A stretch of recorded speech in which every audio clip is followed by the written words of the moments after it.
Sousa Show. Sports.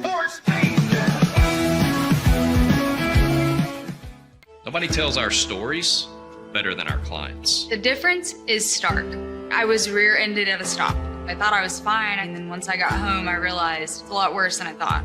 I ended up having a ruptured disc. You say you're not hurting, and then an hour later, you're saying you're in all this pain. I just felt like most people would think that I was lying. That's when I decided to call Daniel Stark. I owe a lot to Daniel Stark. They really got me what I deserved.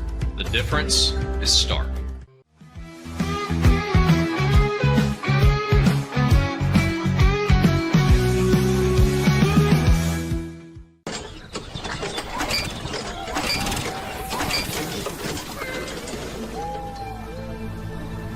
Just use AMP-Pace.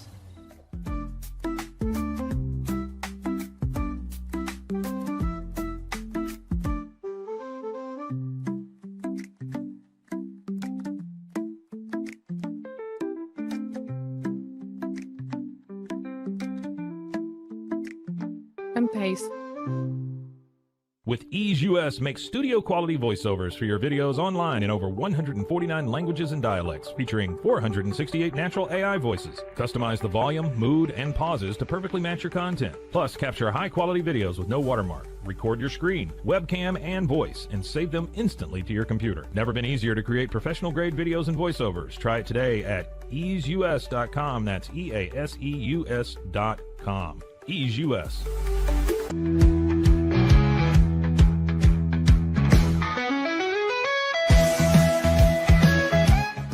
Since our founding, we've been revolutionizing hair removal with cutting-edge technology and a commitment to empowerment. The U-Like Air 3, launched in 2023, ushers in a new era of sapphire ice cooling technology, offering nearly painless hair reduction in just 3 weeks. Experience the future of hair removal today at ulike.com, because at U-Like, beauty is about looking and feeling good. That's ULIKE.com. U-Like. Hi, I'm Mitch, the co-founder of Cake, a sexual health and wellness company designed for today and designed for you. Yes, you. The entire product line can be found at hellocake.com, and it's also available in every Walmart near you. Send money abroad in just a few steps with Remitly. Sign up with your email, enter an amount, choose how your loved ones receive the money, enter your recipient's information, select a payment method, hit send, and relax. Download the Remitly app today. Looking for tickets to the hottest shows, games, and events? Ticket Liquidator is your one-stop shop for great prices, no hassles, and guaranteed tickets. Whether it's sports, theater, or concert, for the best seats at the biggest events, start with Ticket Liquidator today at ticketliquidator.com. Ticket Liquidator. Tervis is all about staying hydrated. Each product is built to last and comes in endless designs to match your personality. Stay refreshed and express yourself with Tervis. Visit tervis.com today and find your perfect tumbler.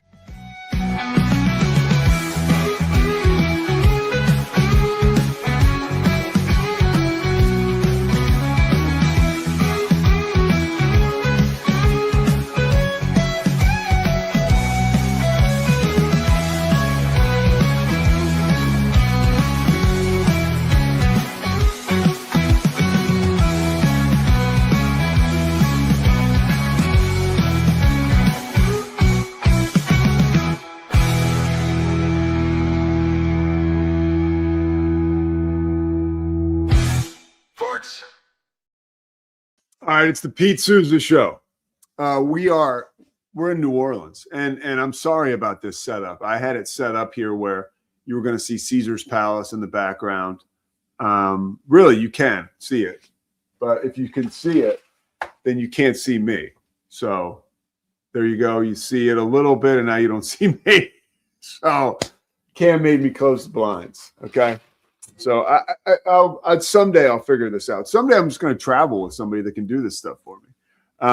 We're presented by Slovakics. We've got Art Manteris coming up. The guy wrote the book, The Bookie, and it's going to be amazing for you, especially this time of year, to listen to something like this. I won't keep you too long.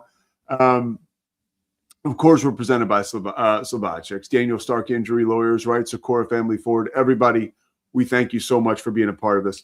The big story this morning, Sal Paolantonio was supposed to join us to talk about Bill Belichick. not getting in the Hall of Fame. Sal is on ESPN right now, like literally just looking at him. I don't know why he would want to make such a terrible career move, but he did. And we're going to have him on Friday. But here's the story, okay? And this is coming from a lot of good sources. And even Sal can't tell us too much about this because, they're sworn to secrecy, the people that are voting on this. Sal Paolantonio, he presented Roger Craig, right, as part of this edition of the Hall of Fame voting. There's a contributor, there's a coach on the list, and there were 3 players, okay? The contributor was Bob Kraft. The coach is Belichick.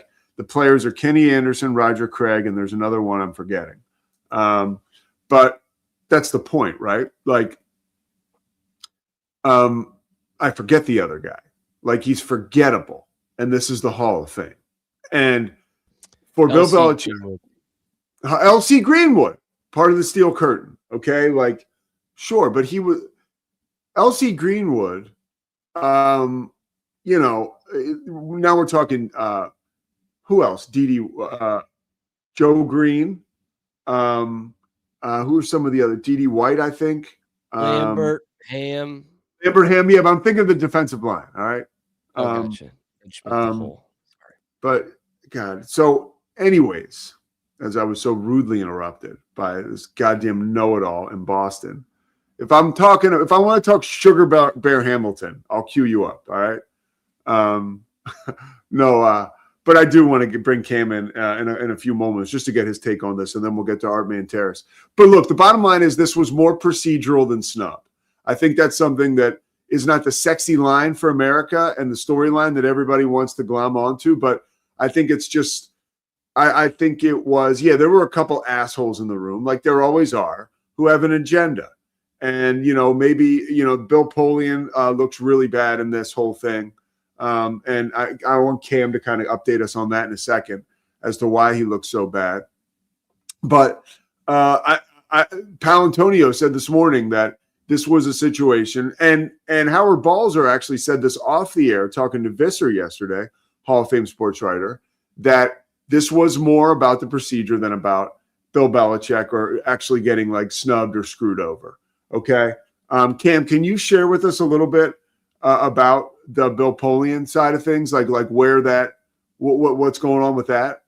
Yeah. So what I think is interesting about this, first off, is like, you had to get some real insight. You had to poll basically all 50 voters to know that Belichick wasn't going to make it. So, Van Natta and Wickersham, clearly they've got something pretty airtight on the inside to report that. And so that's what makes the Bill Polian thing to me really interesting, because if we know that 40 of the 50 guys, or Bill Belichick did not get 40 of the 50 votes needed, then we have a pretty good idea that we know what's going on in the room. And Bill Polian apparently is seeing this as kind of a way to stick it to Belichick, a way to stick it to the Patriots. Like, genuinely. And basically, what people were saying was that his argument with Spygate and Deflategate was that Belichick should have to wait a year, as it's like this 1-year suspension, this little punishment they're handing out. And to me, that's just so pathetic. that is so pathetic.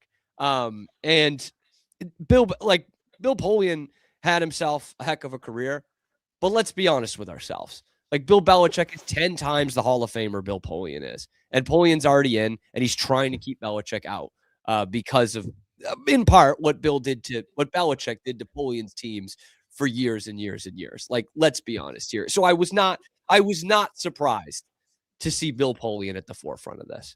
Were you?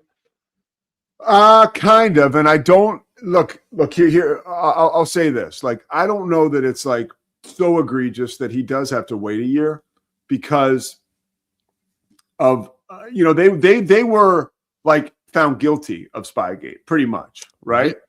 And the Deflategate couple thing, teams in those 2-year span. Yep. And Deflategate, Brady was suspended for 5 games, right? Was it 4 or 5? 4, but Pete, 4. Come on. He wasn't So- suspended because they knew he did something. He was suspended because Roger Goodell has complete autonomous power over the National Football League. Like this was laughed out of court. And yeah, then, look. I guess I'm just playing devil's advocate. And by the way, let's play it out. Like Belichick wasn't suspended for Deflategate. Yeah. No, it's ridiculous. It's ridiculous. And I think we always got to look at the human element in the room, the human condition. Like people are out of their minds. Like, and Bill Polian at this point in time is pretty old. Like, and I'm not saying like, his mental fortitude isn't there or whatever, but like, hey man, we start to get a little frayed as we get up there. And, the fact that, and really they're going, like, guys are coming out saying who they voted for. Like, so at some point we're going to know who didn't vote for Belichick. I believe that's coming down the pike soon. Like that's the second story, right? As like, these are the guys that didn't vote for him, which will have a lot of people freaking out because you're supposed to have complete, I guess, anonymity, right? Yeah. So he'll get in next year, right? I mean, well, maybe because look, if you're going to do one of these kind of contributors a year, non-players, right? Then what if the Patriots win the Super Bowl in 2 weeks? Are you going to vote Robert Kraft in next year instead? Are we going to put Belichick back to a third time on the ballot? That's, these are the kind of things now rolling through my head because again, Kraft should have already been in. Like if Jerry Jones is in recent memory, what was that? I think 17 or 18. 2017. Like, come on. Already we were kind of fooling ourselves there. And Kraft won a couple more Super Bowls as the owner, right? He should get in next year because he should have got in this year. But he is going to get in. And I get that the system is clearly flawed. Clearly.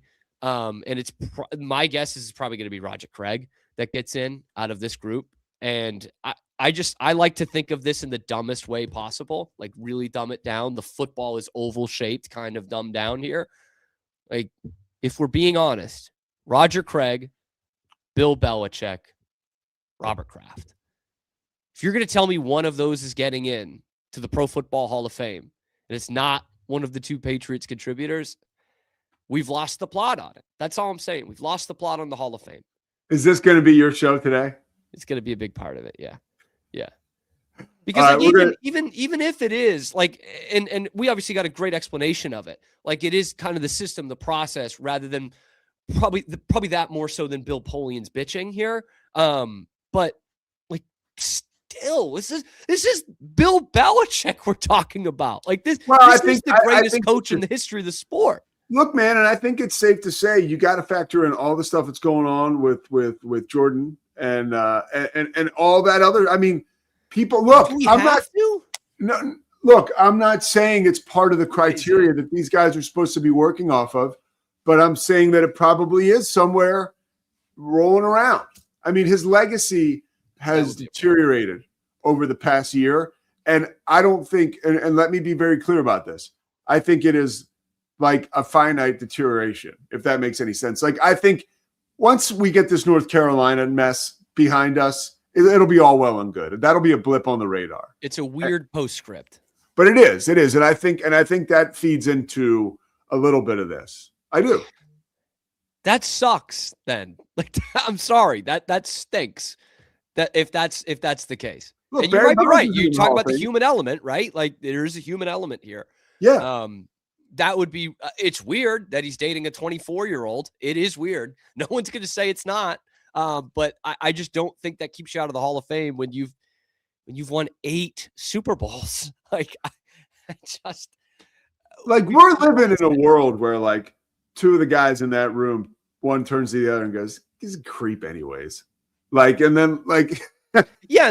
And part of it too, like that is obviously part, but also a big part of it is they don't like him. Like Bill did not do himself any favors in that sense, right? Like he probably does not have a lot of friends in that room. Definitely not Bill Polian. That's for sure. That's part of the human element, but like, I'm sorry, dude. Like we're talking about Barry Bonds without the steroids. You know, like, is Barry Bonds waiting to get in the Baseball Hall of Fame if he didn't take steroids? I don't think so. No. Hey, Cam. Punishment for being a D-bag, which he was. What time is your show today? 1 p.m. Eastern time. I think people should. Do you want to say what the show is? Yeah, it's the Wicked Boston Show. It's also here on the Rogue Media Network, live on YouTube, 1 p.m. Eastern time, and then available wherever you get your podcasts as well. This is going to be a big part of it. Yeah. Talking about this. It will be. All right. My mic went out. Let's go. Savachix, thank you very much. We're going to commercial. Then we're coming back with Art Manteris. Cam, take it away.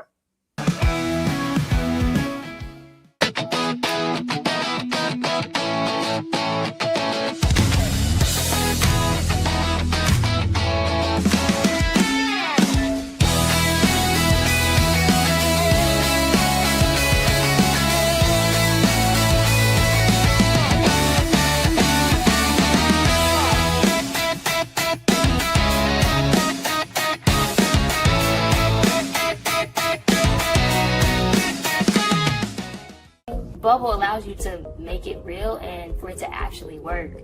So I feel like Bubble does bridges that gap and being able to give people the opportunity to make their ideas come to life really quickly too. I love that I can sit down and build something the way that I think it should be built and have the control over it. Bubble turns ideas into fully scalable apps. Try Bubble today. Save big during the Start Something New sales event at Allen Samuels Dodge Chrysler Jeep Ram in Waco. Drive a new Ram 1500 Lone Star Crew Cab with $13,000 off or choose 0% financing. Get a new Laramie Crew Cab 4-wheel drive with 3.9% financing for 72 months plus $15,000 off MSRP. Explore in a new Jeep Grand Cherokee Laredo starting at $31,990. Happening now at Allen Samuels. Come by. Let's be friends. Hi, I'm Jo from Face Theory. You're going to want to have a specific goal for your skincare routine. What do you want to achieve? Active ingredients are really strong, and if you're using too many at once, your skin can get overwhelmed. Don't overspend on products. Choose products that have scientific research behind them. At Face Theory, if you're not happy with a product, just say so, just give us a shout and we'll give you your money back, no problem.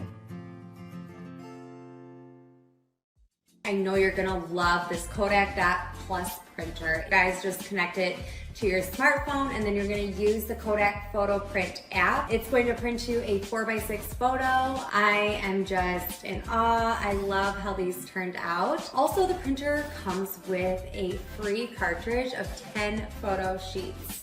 I can assure you, you are going to love this printer as much as my family has. You guys have to check it out for yourself.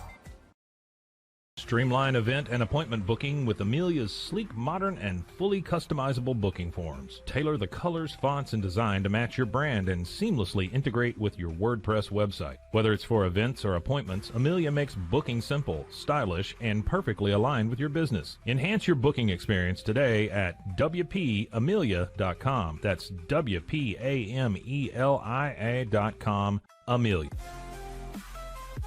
When you learn a language with Babbel, you start a journey that takes you further and further. Anytime and anywhere you wish. It's easy and fun. Broadens your horizons and keeps your brain fit. A journey into new thoughts, new cultures, new adventures. So what are you waiting for? Start your journey with Babbel now. Go to babbel.com or download the app. BadCreditLoans.com is a pioneering service provider that has carved a reputation in the financial industry for its dedication to helping individuals with bad credit secure loans. By making timely repayments, borrowers can gradually repair their credit history, thereby increasing their chances of securing better loan terms in the future. BadCreditLoans.com serves as a beacon of hope for those with bad credit. Simple, fast, and reliable loan application process. And its commitment to responsible borrowing makes it a trusted partner in the journey towards financial stability.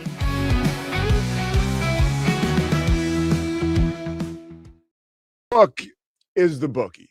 And, you know, you've got more than 40 years, 50 years in the gaming industry. This book chronicles all of it and more. And some stories obviously never before heard that include names like Phil Mickelson, Mike Tyson, Donald Trump. I mean, there are a million reasons to buy this book. And for a guy like me, you know, gaming, and just to give a little context, Art, so you know where I'm from, you know, I grew up in Philadelphia. We would go to church.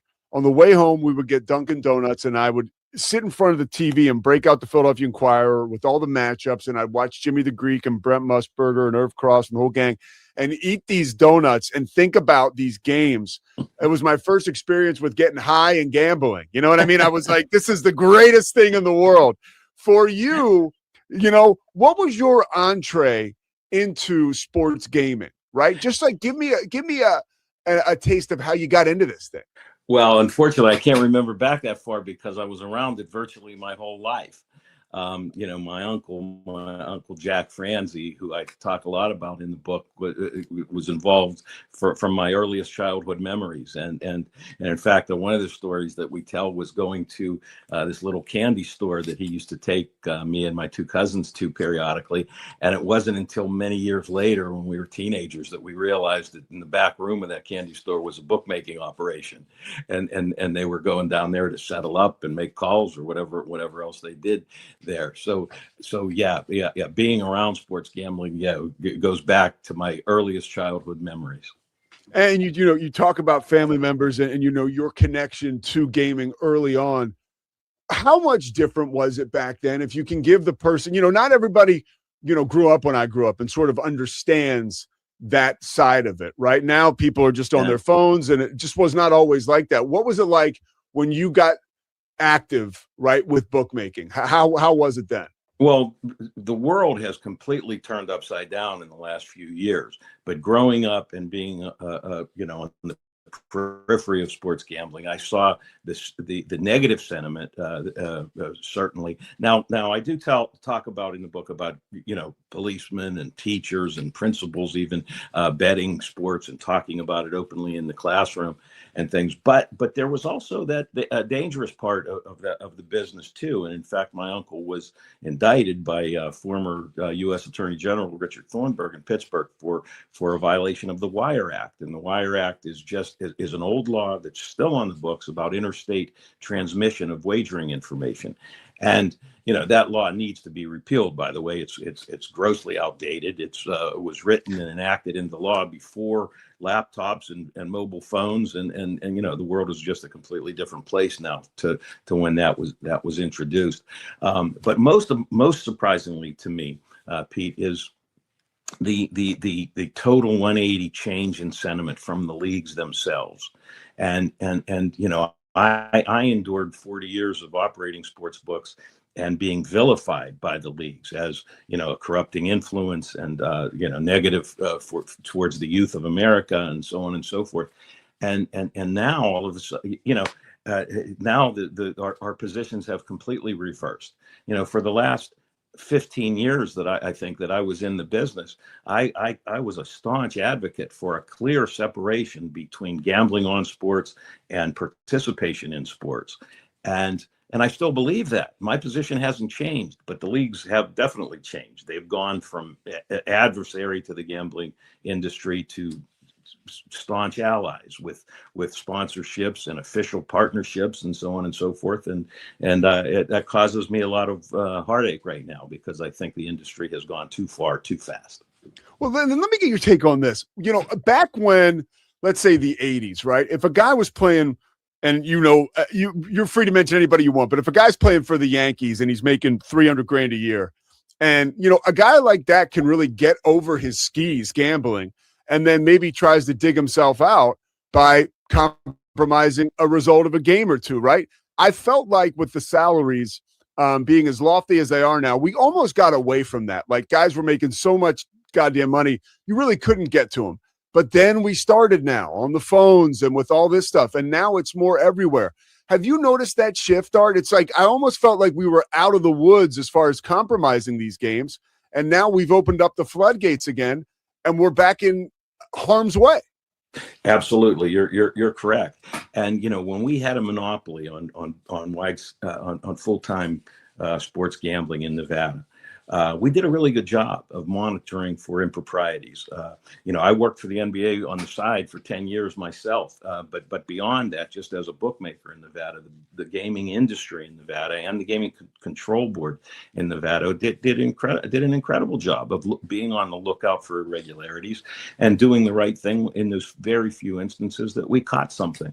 But now everything is so widespread, and a lot of the states that have introduced sports gambling in the last couple of years have no history or no experience in monitoring sports gambling whatsoever. I really expected everybody to emulate the regulatory model in Nevada, but that has not happened. Everybody's doing their own thing. And there, there's a lot of crimes of opportunity now because everything is right in front of everybody.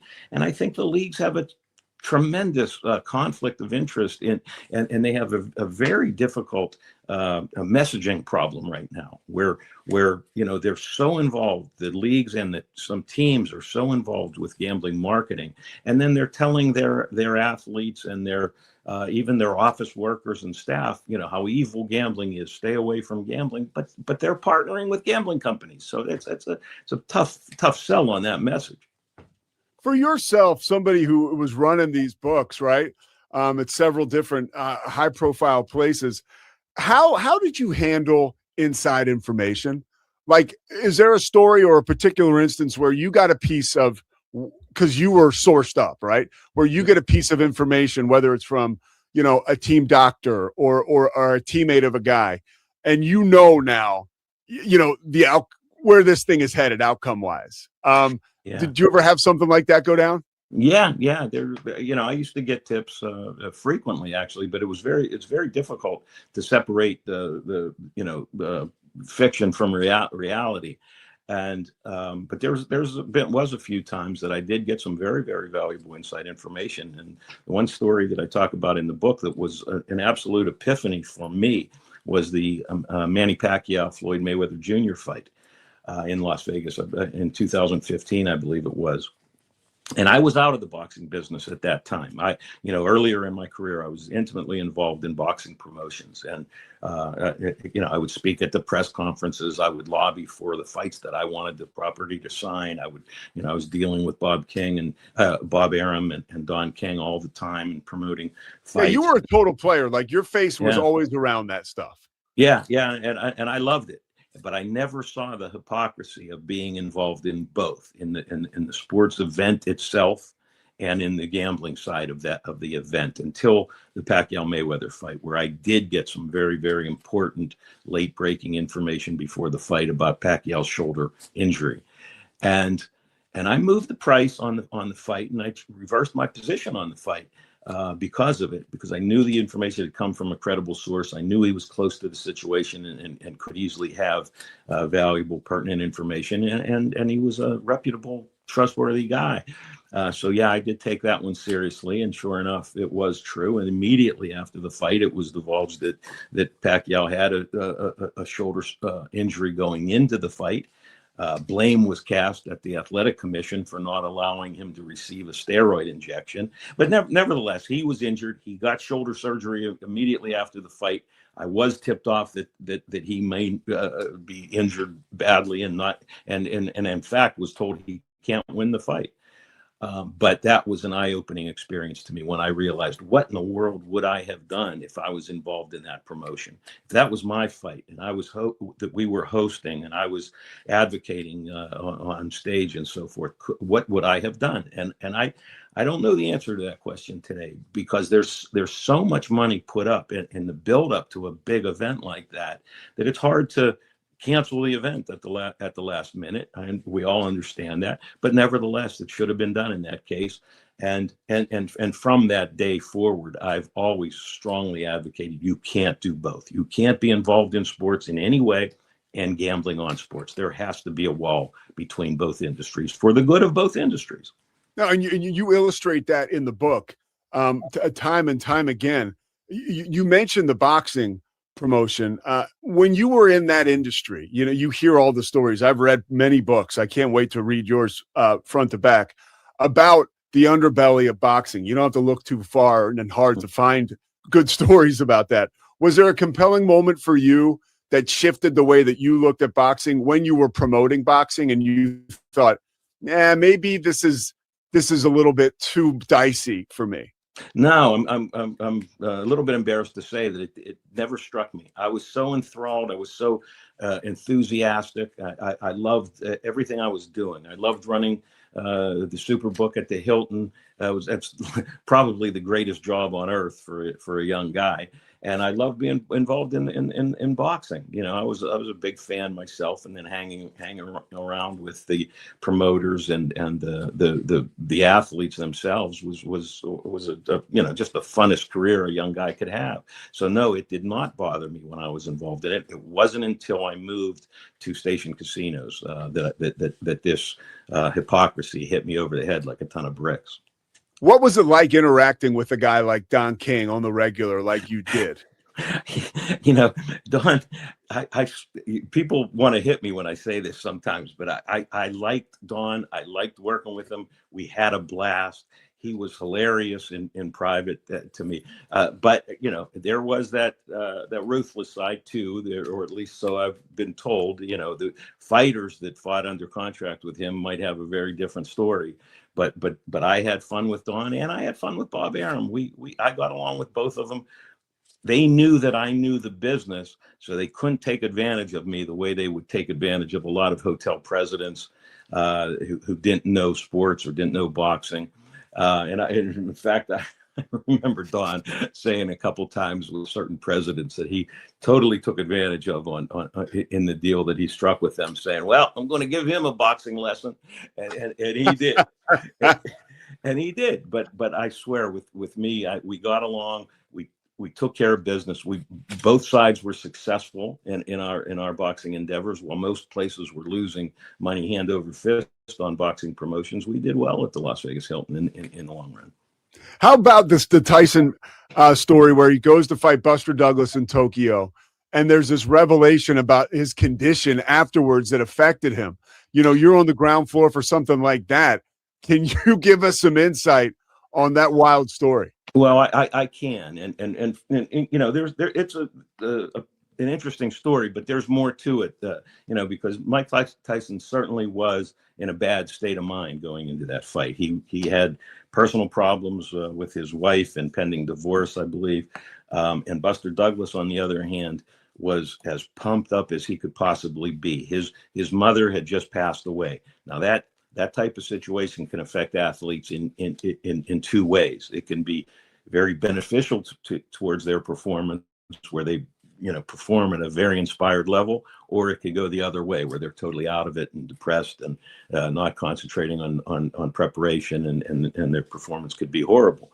But in this case, Douglas fought the best fight of his life by far. Mike was down in the dumps emotionally at that time, but his personal physician and mine were one and the same, the Nevada athletic commissioner at that time, and he told me that Mike was ill and that he had gonorrhea and was under heavy medication going into that fight. That never came out publicly, and unfortunately, Dr. Ghanem passed away a short time later, so I was never able to discuss it with him again. But there could not be a more credible source, because he was the chairman of the athletic commission and personal physician to Mike and myself, and we had a very good relationship. So I think that information was. And so you knew that before the fight or after? No. Yeah. A couple years later. Yeah. Because information like that, you know, is obviously can change everything. You've been around guys, you know, athletes who have gotten over their skis gambling. Is there a story? And I don't want to give everything away from in the book. People need to read it, right? It's called The Bookie. The perfect time of year, by the way, for you to be doing this, because I want to ask you some stuff about the Super Bowl. I won't keep you forever, I promise, but I'm super interested. Was there a guy who got over his skis that you witnessed, hey, maybe this guy is trying to fix a game, or, you know, where you ran interference, or was there a time when you just had to turn away and look the other way? Any stuff like that in your time, right, being knee deep in this stuff? Yeah, well, I do talk about Jaromir Jagr, the great hockey player, a little bit, that I thought that he was getting in too deep and gambling too much, and pulled the reins in on him a little bit and backed him away. And I'm a Pittsburgh guy, you know, I'm a former Penguins fan. So yeah, we took mercy on him. He was overdoing it. But Phil Mickelson, who you mentioned, I have no hard feelings towards Phil Mickelson. He was a nice guy. He treated the staff very well, and he was just a competitive guy that liked sports gambling. And you know, as he became more and more wealthy athlete. Yeah, he started playing bigger. It seemed over a couple year period, but then he got involved with the wrong people. And then he was in way over his head because he entered a world that he knew very little about, and when he got dragged into a potential stock market insider trading scam, he did exactly the right thing. He backed away. He stopped gambling on sports, and he paid restitution, and he kept his mouth shut. He did exactly what he should have done, and to see him vilified in the last year or so for his actions around that situation was I felt was completely unjustified. How about Donald Trump? How did he respond to not only these major boxing events, right, but also, like, you know, being around so much gaming, so much gambling? Did he love it? Did he hate it? Like, what was your impression from him? Well, I don't want to get too deep into politics, but yeah, Donald Trump did interject himself into the boxing scene in a big way at a certain time in the 90s, and we at the Las Vegas Hilton did lose a major event that we were looking to host for a long time. We were gearing up for the Mike Tyson, Michael Spinks heavyweight title unification fight, which at that time was the biggest event possible in boxing in the world. And we thought we had a contract, an ironclad contract for that event when it materialized, but it turned out we didn't. And we lost legally also. So not only did we lose the event, we lost in court afterwards as well. So they fight it in Jersey, right? In Jersey. Yeah, for Trump. And you know, it's so funny because watching that fight, I love watching the old school intros. And Tyson comes to the ring, and it's like that scary, like metallic, like intro where you just knew Spinks was a dead man walking. And then you hear Michael Buffer's voice go, "And can Donald Trump please report to the center of the ring?" I'm like, of course, you know, Trump's going to make some grand statement right before the fight. But like you've seen it all. And one story I worked in the NBA, did PR for the NBA, and I had interactions with Craig Sager. So I was shocked when I saw this story in the book about Craig. What can you tell us about an incident where he was accused, and rightfully so in your book, of swiping chips from somebody playing right next to him? Yeah, I don't know the explanation for that. And I have regrets a little bit about telling that story. I had a real hard time agreeing to include that story, but obviously I did at the end of the day. And it's true. I don't know why. If I could turn back the clock, I would have talked to Craig about it. I would have asked him what happened. How could this have possibly occurred? And I never did that. I was too much of a hard ass at that time. And and I think I used the quote in the book that when it came to integrity with me all through my career, it was one and done with me. You violate ethics or integrity in the gaming industry, and that's the end of the road for us. And that is the way I handled that situation. I don't know why it happened. It did happen. I don't know why. And I should have at least given him the courtesy of asking him why. I'm sure there was drinking going on. It was late at night. Could it have been accidental? Maybe, but didn't look like it was accidental. Yeah, and look, you saw the tape. I mean, that's in the book. You know, you saw a lot of that, so you kind of knew what was what. I would imagine when you're doing all of this, right? It's almost like you're herding cats. You got these big names coming into the casinos and maybe spending too much money. How does it work when a guy gets like a marker? And you hear these stories about, like, let's say, Antoine Walker gets into trouble, right? One of the Morris brothers recently got into trouble with, like, they would get these markers at casinos, like these credits. that they would fail to pay. How do you guys handle that? And how does that happen? It seems like every so often you'll find an athlete getting into hot water with something like that. Yeah, markers are legal debts, and it's like writing a bad check. If you send a bad check, not too many people use checks anymore, but if you did, but I get it. Yeah. And so at least in Nevada, those are legally binding debts, and you're responsible for them. I can tell you one story that comes to mind that's not in the book regarding debts, and there was a very wealthy guy that used to gamble with us. In fact, he gambled with a lot of casinos around town. But he owed several $1 million in debts to my company at the time, and hadn't paid and was notified, and I'm going to bring it in next week, I'm coming back. And it went on and on and on. And this customer, ironically, was the most difficult customer to deal with. He was brutal to the staff. Nobody liked dealing with him. Certainly he liked his money, but you didn't like dealing with him. So he was very, very difficult to deal with. And so now he kept saying he's going to pay, It goes on and on. Finally, legal action is taken, and he's issued whatever summons or however the process plays out, and then he finally paid the money at the last minute, and then came to town and got arrested. He got arrested, and it was a weekend, and he spent the weekend in jail, and he had already paid. So it was a screw up on multiple levels, but if it had to happen to one person, I was happy that it happened to that guy. Let's get to the Super Bowl before I let you out of here. So much money coming in on a weekend like this. One thing I can tell you, Art, I heard this is wild because I have, TV connections, calling games and stuff. And so I'm always listening to guys on podcasts, whatever. I came across Musburger talking one time about, hey, the one lock you can get for the Super Bowl is the national anthem, because if you know somebody who is part of the crew that's calling that game, they're in there for a dry run, and they will be in there when that person does a rendition of the national anthem, which you can clock it.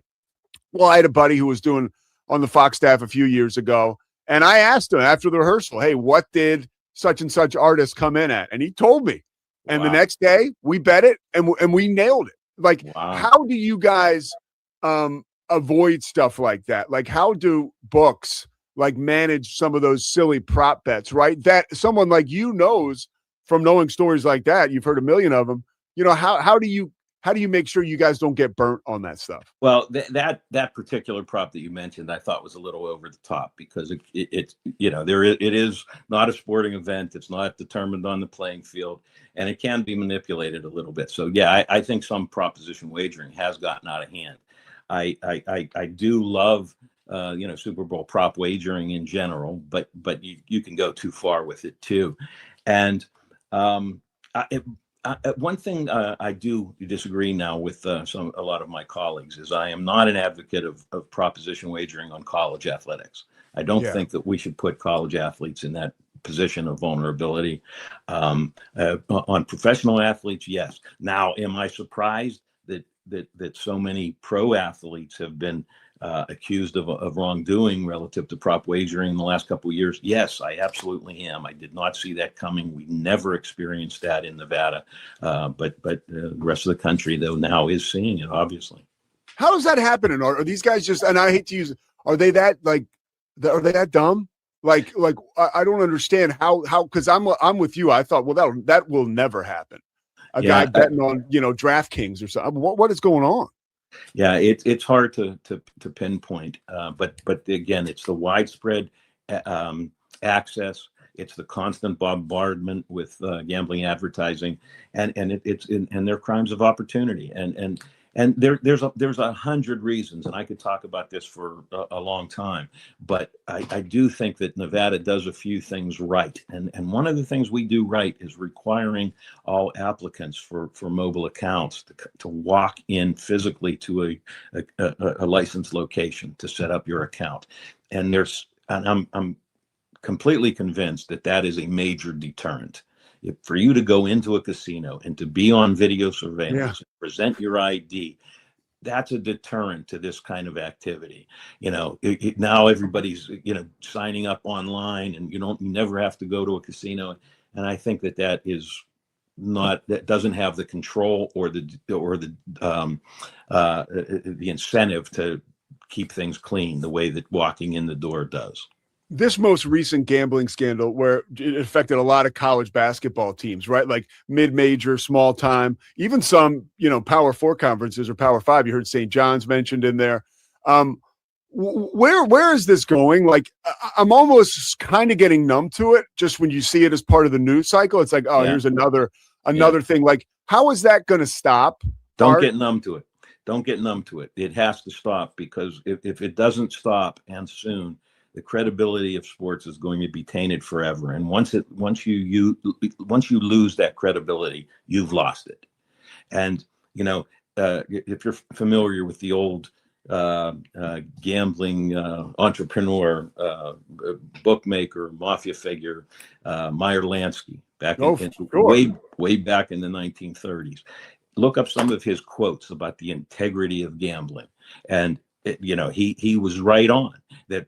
The gambling must, first and foremost, must be a credible game, or you've lost everything. And he's 100% right. And sports is on the brink right now. They better take things seriously. They better do things to separate themselves from the gambling, and they better take these incidents very, very seriously. And the states have to as well. And unfortunately, I don't think all states in the U.S. are being proactive enough in this area. And they're not proactive enough in preventing underage gambling either, by the way. Are major events, major NFL games, are they being fixed? No. And I'm glad you asked that question too. To be clear, I love sports in America. I love the product that the leagues put out and the NCAA. The sports themselves are fantastic. The games on the field or on the court are in general are fantastic. I did a very comprehensive study one time for a 10-year period.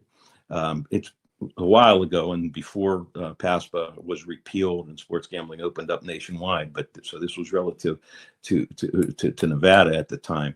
But it did a study of a 10-year period, and they came back with the incidence of improprieties in sports was less than 0.01% of the events that we booked in Nevada sports books.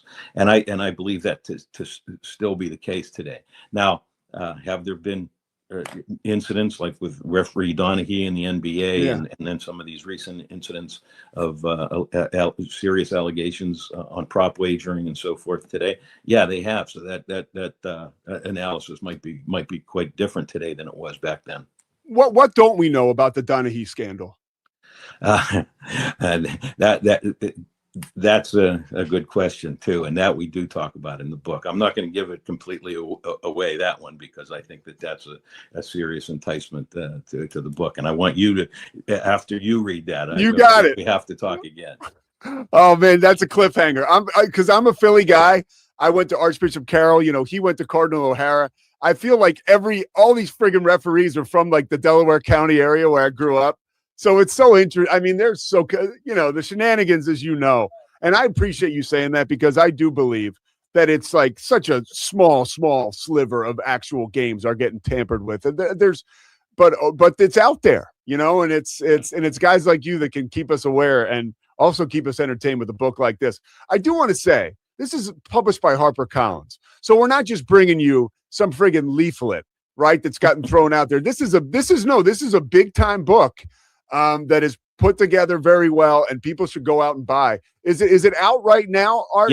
Yeah. So the book is out right now. Yeah, it's on Amazon. It's on HarperCollins, of course, and a website, and it's available in bookstores now. It's widespread now, widely available now. Go get it, Art, man. Thank you so much. I appreciate your patience off the top too. It was definitely worth it. I hope it was for you. Absolutely. Art Manteris. Yeah, the Bookie is the book. You got to grab it. Thank you, Pete. It was great talking to you. I appreciate it. Yeah, you got to take care, Art. All right, there you go, Art Manteris. That was a lot of fun. I'll tell that story one more time. Cam, if you want to come up for this is very true about that is the real deal about the Super Bowl and the anthem. Like that. That was surprising. Yeah. I mean, is that not wild? Musburger. I heard Musburger say it on a podcast, and I I don't have friends everywhere, but I had a friend who was going to be on around that TV crew, and I said, hey, just if you get a chance, tell me what. I'm not even going to say the artist, but like, tell me what her anthem is. I said her, and well, and you narrowed it down, yeah. And he told me, and it was freaking spot on. And I didn't have really at the time much money to wager, but God rest his soul. My brother Kevin, who was a gambling degenerate with a capital D, God bless him, was like, I'm going all in on this. And it hit. And I remember he gave me $100 bill. He goes, that's your cut. Like, it was great. It was awesome, dude. But it's real. And I think he gave us the idea without saying it that there's a cap on those bets, I think, because they're sort of foolish, Yeah. That and like the Gatorade color for what the coach is going to get the bath with, Was there ever a scandal in Boston about gambling? Oh, the Boston college guys, right? Yeah. 70s. Yeah. Which Visser knows all about. Honestly, I think Leslie Visser was a beat writer for the Globe at the time who may have been covering it. I think she's featured in that 30 for 30 documentary. Yeah, they did a mini 30 for 30, right? It was one of those like No, it was a long one. Cam. Oh, was it? Like an hour and 30 minutes. Henry Hill's in there. Yeah. Yeah, no, I remember it. I saw it years and years ago. That's something that, like, honestly, and maybe that's just because BC's kind of a blip on the map for Boston sports lore. But it's not something I knew about growing up, which you know me, like I know everything. Like I've known everything that's come before me when it comes to Boston sports. So when that came out, I had like heard a little bit about it, and I was like, oh man, I had no idea going into that. But that's probably the one, because Boston wasn't a huge boxing city like Providence was. Providence was all kinds of corrupt, man. So there's all kinds of stuff out of there. Boston had a couple of great boxers, but wasn't a great boxing city, and that was kind of the sport that let it all in. Although I will say, the most famous sports gambling scandal of all time did start in Boston. There's a hotel right outside of Fenway, which is where the gamblers and the players agreed to throw the 1919 World Series. Chick Gandil met with Sport Sullivan, who was from Boston, and was at the Hotel Commonwealth or Buckminster, whichever one of those. Right down by the water?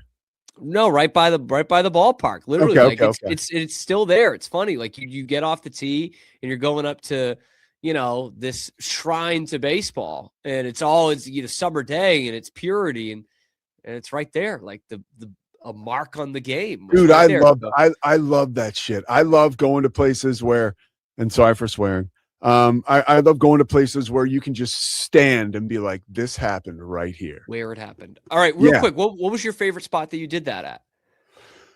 It's the Superdome, really. Well, the first time I walked in the Superdome, I almost got emotional because of all the major events that had taken there and taken place there. Yeah. All the way back to you've got Sugar Ray Leonard, right? And No Mas, right? Like you've got why am I forgetting that boxer's name? Unfortunately, you're barking up the wrong tree. I'm not a huge boxing guy. This is embarrassing. Sorry.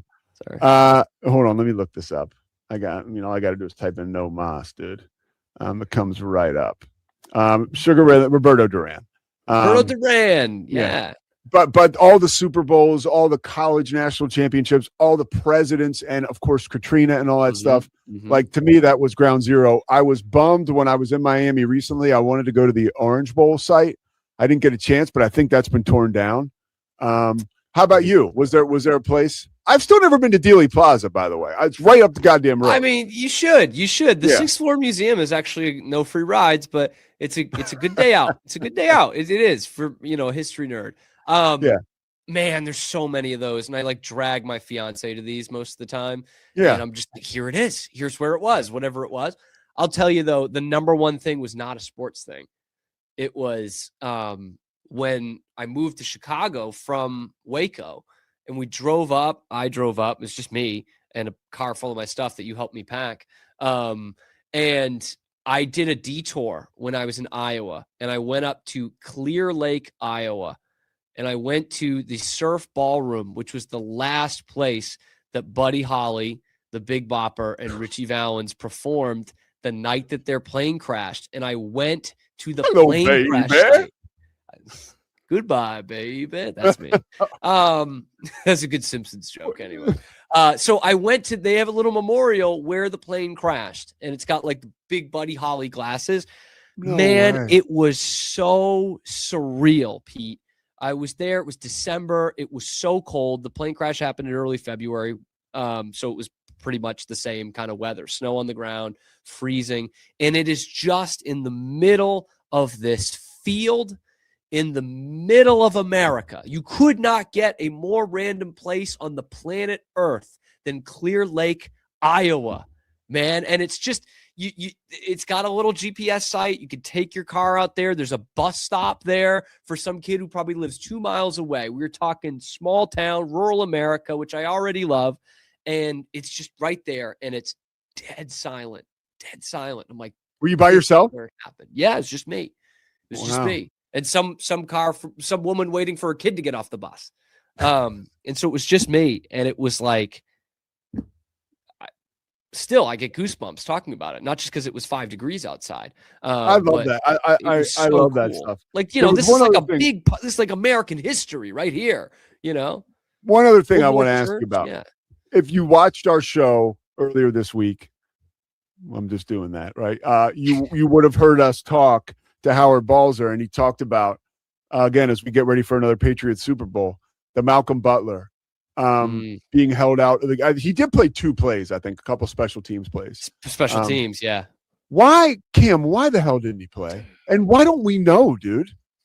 It is bizarre that we still don't know these years later. And honestly, it'll get dredged up this week because it's Seahawks Patriots. It'll come up again. Yep. And Malcolm will probably, you know, he's been to these Super Bowl radio rows in the past. So that very well could come up again.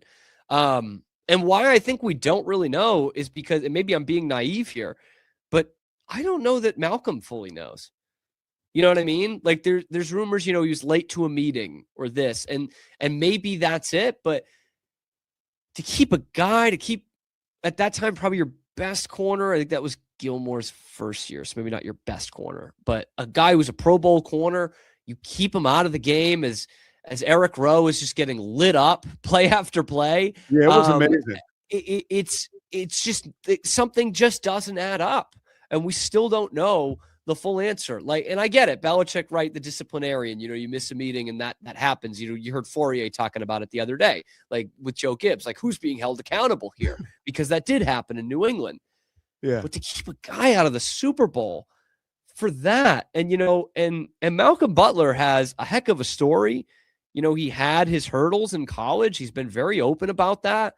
So that's where I'm thinking, like, if he messed up, even if it was in a small way, he'd come out and be like, yeah, I was late to a meeting and it cost me the Super Bowl, you know, like, or something like that. Or I messed up. Or maybe from the other lens of like, all I did was I was 2 minutes late to a meeting and I missed the Super Bowl. You know, he doesn't know anything not really to Bill Belichick, right? Does in the sense that Belichick found him as an undrafted free agent, right? But doesn't in that, like, he doesn't play. And they didn't reveal it, you know, in what could be seen as a Belichick like hit piece. They didn't reveal it in Dynasty. That documentary about the Pats, which was kind of a craft vehicle. So you would have thought maybe, you know, hey, let's crap on Bill, but nothing. It's and by the way, honestly, one of the most bizarre Super Bowl stories ever. And you talked about a bunch of them with Howard Balzer, you know, some of the weird stories. That's right up there. This is one. And by the way, this is one thing I'll say before we depart today, because this is, I know you got a show to do, but I do want you up here for this. So, are you there?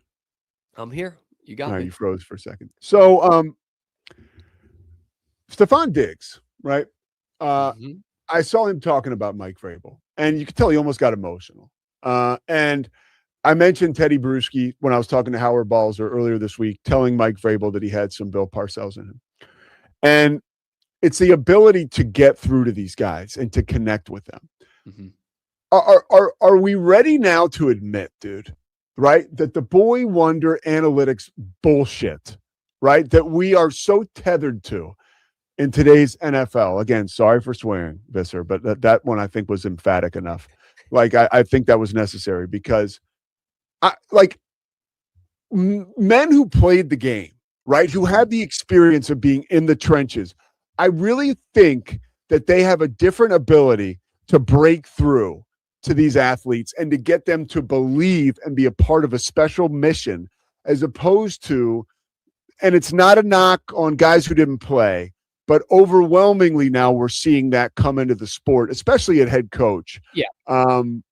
And I do believe that the guy that's at, the top of the food chain, the head of the snake, his ability to get to these guys, right, and grab them at the core is something very special and very real. And I think it's become a lost art today in football. I do, like the Bill Parcells, right? And even Belichick says, whether he's full of crap or not, Belichick will talk about, hey, like, you've got to get to these guys. They've got to trust you. Yeah. You've got to show them. And I think a lot of coaches are not doing that. Yeah, I'll push back and say, Parcells and Belichick didn't play at a high level either. And Parcells was drafted. Parcells played college football. Parcells could have and Belichick played at Wesleyan. Belichick, and he's the greatest. He's the greatest to ever do it. But I see what you mean, and definitely, obviously Vrabel was the biggest offseason addition the Patriots had, and there is a lot of difference. Belichick was not dapping up these guys after a game, win or lose, but he also, Vrabel will also not be afraid to call a guy out, and hold guys accountable. So I definitely get what you mean. I definitely, and what was the most refreshing part about all of it is how it played out on Sunday against the Broncos, because what that win kind of showed the league is that, you can win a game, a big game, the old school way. Yep. Like, I know the Blizzard played into it for sure in the second half, but the Patriots, for that whole second half, they played field position. They played defense. They played situations. They played strategy. It wasn't just Drake May is better than your quarterback and he's going to take it over, right? And that's what we've seen with the NFL for, I would say, a long time at this point. But they won a game completely in the margins, a big game. You know what I mean? And if the Patriots do win the Super Bowl, Drake May might have a great game, but they're probably going to win it because of the way they've been winning all season long. They don't take a lot of penalties. They play good special teams, even though their punter had a bad week. They play field position, they play situations, and they play it really well. Like that 4th and 1 play for the Broncos that doesn't necessarily decide the game, but it's 3 points you left on the scoreboard and you lost by 3. The Patriots had that double covered in the flat. they knew exactly what was coming to them. And that's what used to happen with Belichick. It's happening with Vrabel now. So you do get that intel, but you also, you get the respect of a locker room for a guy who has literally, more than any coach maybe ever, been there and done that. I just think, and I think this is a poorly curated segment by me, because I really could have taken a look at like all the coaches in the NFL and see who's played, who's not, but whatever, forget that. But I do think that there is just something to that.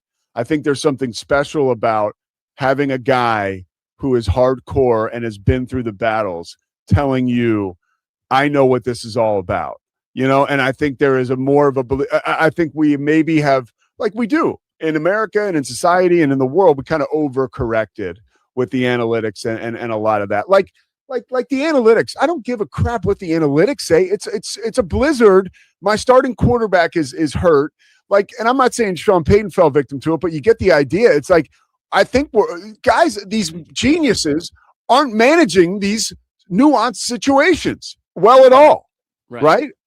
Right. Exactly. And Vrabel outcoached Payton the other day. Outcoached him flat out. Guy who's won a Super Bowl. Anything else? That's probably it for me, Doug. All right. We're presented by Savachix. If you want to do yourself a favor now, I thank you guys for watching. All right. We'll be back tomorrow with more Pete Sousa Show. It's the Pete Sousa Show. Sports. We definitely love our relationship and love Extraco. It's been an amazing experience. They made the PPP process easier. They were reaching out to me saying, what can I do to help you?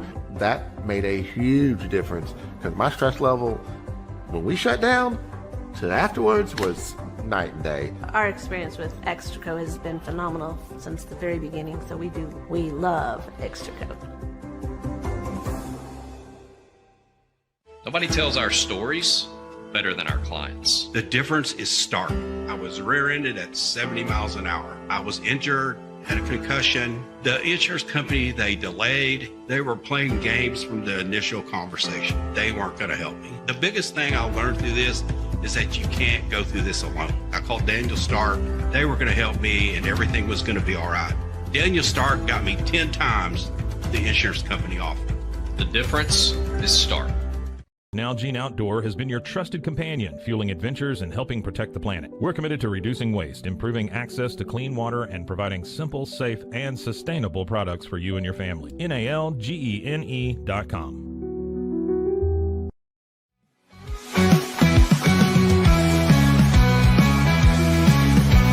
Our professionals are not only experts in managing urgent concerns, but also in providing top-notch preventative health care.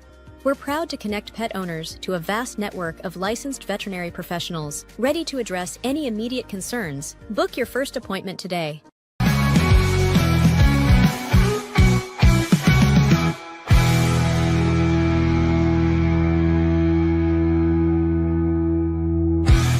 Sports. This has been a Rogue Media Network production.